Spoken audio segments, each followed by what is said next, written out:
Constipation is not any trespasser to any folks.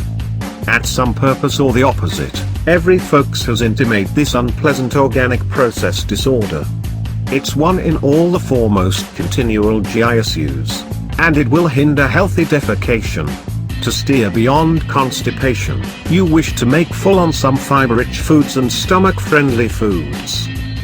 Constipation will occur thanks to dehydration or a poor diet, inflicting the slow movement of food through the alimentary tract.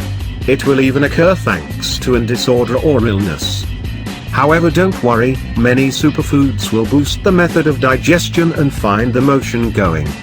Here square measure 10 such foods which will relieve constipation and keep your intestine movements regular.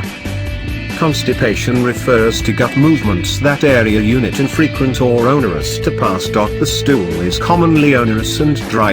Other symptoms could body abdominal pain, bloating, and feeling as if one has not utterly passed the defecation.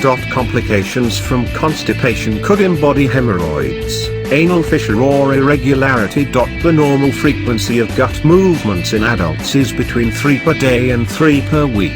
Babies typically have 3 to 4 gut movements per day, whereas young kids generally have 2 to a few per day. Constipation has several causes. Common causes embody slow movement of stool inside the colon, irritable gut syndrome, and girdle floor disorders. Underlying associated diseases embody glandular disorder, diabetes, Parkinsonism disorder, non-celiac protein sensitivity, carcinoma, rheuma, and inflammatory gut sickness. Medications related to constipation embody opioids, sure antacids, CA channel blockers, and anticholinergics. Of those taking opioids concerning 90th develop constipation. Constipation is a lot of regarding once there's weight loss or anemia, blood is gift within the stool, there's a history of inflammatory gut sickness or carcinoma during a person's family, or it's of recent onset in somebody World Health Organization is older.